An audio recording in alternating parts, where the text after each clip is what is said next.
ఇప్పుడు డబ్బిచ్చేటోళ్ళని మింగ ఓట్లం మెట్టోళ్ళని మింగ 5 ఏళ్లకు అమ్ముడు పోయే గొర్రె మందల్ని మింగ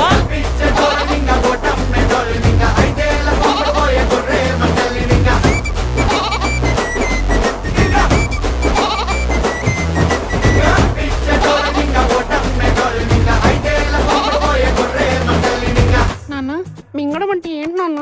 ఇప్పుడు డబ్బులు తీసుకుని ఓట్లు అమ్ముకున్న వాళ్ళందరినీ నమ్మిలి మింగేయాలన్నమాట. నమ్మిలి ఓకే నాన్న.